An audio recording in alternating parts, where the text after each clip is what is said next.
Today we are going to talk about moving tips for selling your home. Moving is not easy. You don't know where to start. Are you getting ready to move into your new home? Are you getting ready to sell your home?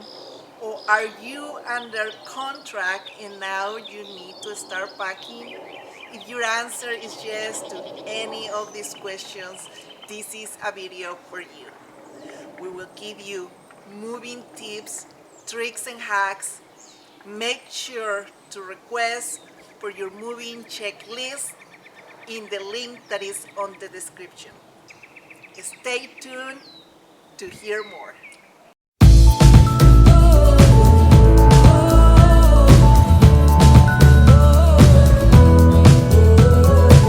Whether your move is inspired by a great job offer in a new city or growing family, an emptiness, or a desire to upgrade your house, moving is intensely busy, complex, and stressful.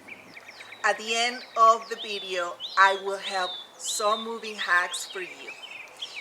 This moving guide will show you what to consider at each stage of the moving process so you can make the best decisions for your situation and budget. Use the timeline at the end of the guide to stay on track. Selling your home. Before moving into a new home, most people first need to sell their existing house. It's often very difficult to time the selling of your current house with the purchase of your next house because of market demand and life events. In another video, I talk about NAC Home program, but for now, let's dive into fighting the overwhelm with some pre-planning, organization, and effort applied well in advance of your move. If your moving timeline is tight because you are selling your house and have accepted a quick closing date, push everything forward as necessary to accomplish your move as quickly and easily as possible. The following steps can take you through each phase of your move. Use your timer to keep you in track of the time. You can arrange 15-20 minutes to clean a drawer and then take a break. If possible, start 2 months before your home is on the market. It's time to purchase packing supplies such as tape, boxes, wrapping papers, or plastics. Buy stickers and red markers for fragile package. Start keeping track of all moving expenses because some might be tax deductible. Clean and organize all closets. Declutter every room in the house, including the garage, discarding anything you don't want to pack or won't need in your new home. Pack unused items that you plan to keep. Label each box contents and store the boxes in a safe but out of the way location where they won't interfere with showings. Donate unwanted items to charity or have a garage sale to get rid of them. You can even sell unwanted clothes and accessories on sites like Facebook Marketplace, OfferUp, Poshmark, etc. Let's talk about budget. No matter how you do it, moving is not cheap. It's helpful to develop a moving budget. This is especially critical if a new employer is not footing the bill.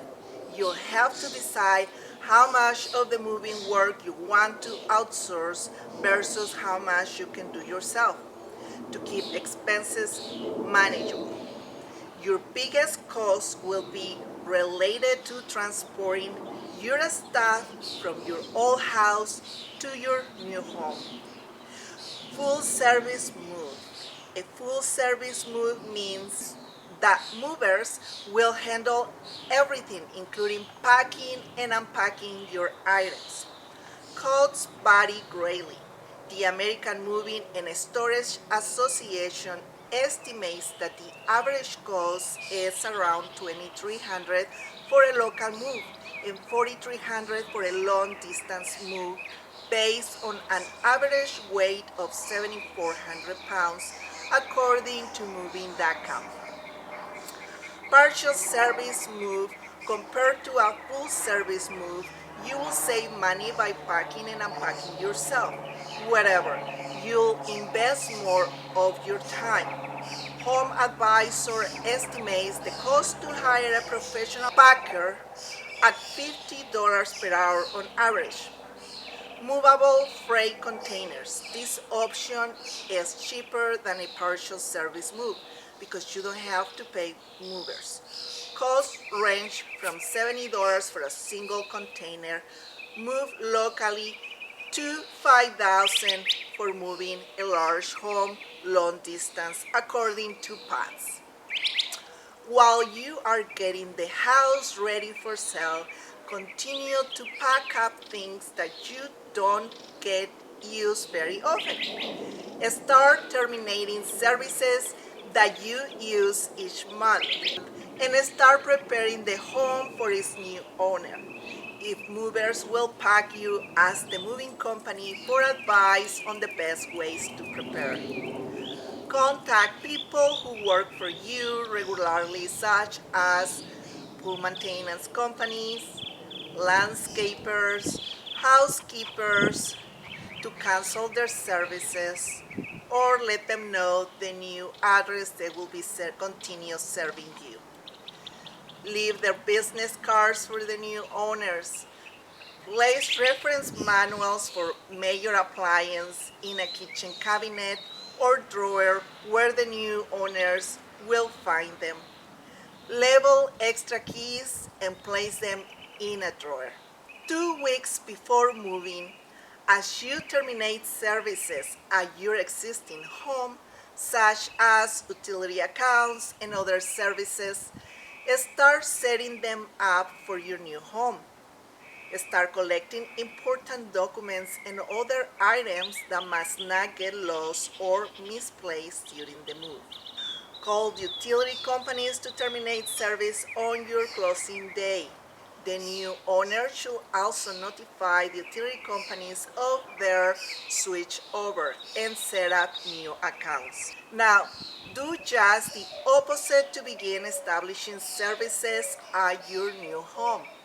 File a change of address notice at the post office or online, making it effective on your moving date or a few days before. Notify your creditors, magazine subscriptions, friends and family, doctors, dentists, and others of your new address. If you are moving out of the area, start picking up items you sent out for cleaning or repair. Be sure to return library books. Also arrange to have your prescriptions transferred to a pharmacy near your new home. Start essential bags or two of all the things you will immediately need after you unload at your new location. Such items might include toiletries, cleaning supplies, a broom, towels, sheets, blankets, a change of clothes. Find certificates verifying that your pets are up to date on required vaccinations. Gather other important and plan to carry them with you on the day of moving. Open a bank account at your new location, or if you are staying in the area, order checks with your new address. 1 week before moving, check with your real estate professional to make sure the transaction is on schedule. Continue wrapping up service accounts and do some cleaning. Confirm that your closing is still on track and handle tasks required by title company. Confirm moving and delivery dates with movers or check your truck reservation. Clean each room thoroughly as you finish packing. don't forget the major appliances. Way to pack your vacuum and other tools necessary for last minute cleaning or moving day. Arrange to cancel the existing homeowner's insurance coverage after the closing is complete and you no longer own the property. If there is a delay, call your insurance agent immediately.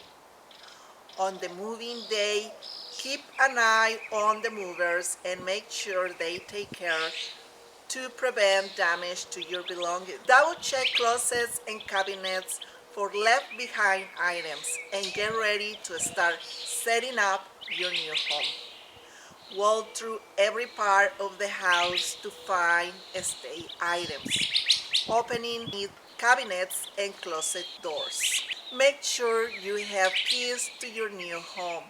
Supervise movers as they load. And again, at delivery to make sure boxes and other items go to the right rooms at your new home.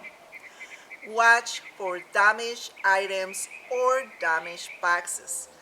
Note all the damage on the mover's bill of lading and ask the supervising person to sign off on the notation. Unpack your essential bags, then try to relax for a while before you start the big unpacking job. If you ever move, you know there is more to it than this. Transporting pets, plants, and people in a comfortable way should be top of your list. And nearly everything you cancel at your old home must be started again at the new location.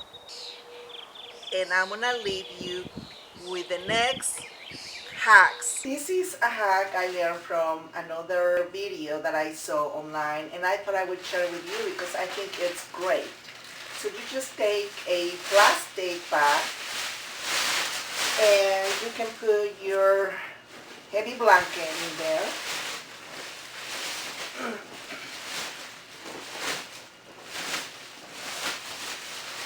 And then you get your vacuum cleaner, your attachment. And you technically, you're just gonna put the hose there. I have a floor vacuum, but you can use your regular vacuum cleaner as well. And then you basically are just gonna hold it all together.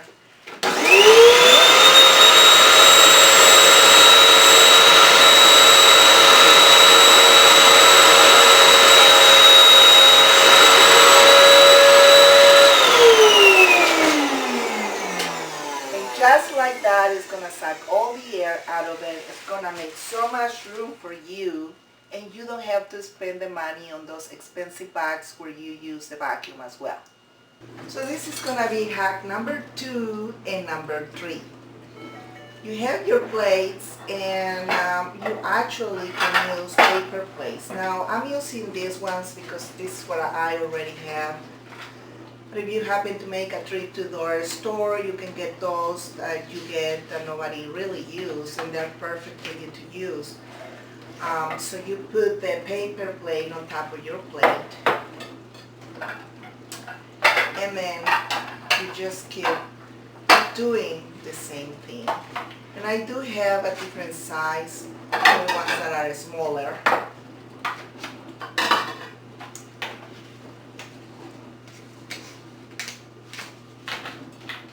And that way you protect your plates. Now the next one are the wine glasses.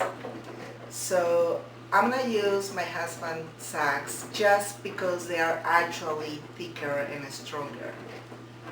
So all I'm gonna do is I'm gonna wrap my wine glasses in the sacks. And I wanna make it all the way in, so I'm gonna make sure I have room to put them in here. And I do the same with all of them. Now you can give them an extra protection if you use something like one of your big pots that you use for bread, and then you can just put them in there, and that way you don't have to worry about them being broken. Now here, you normally want to get boxes for free either from the grocery store or Target, places like that where you can grab some boxes and save money, as expenses on moving can add up. So you wanna just pretty much make handles on your boxes. So you make a cut.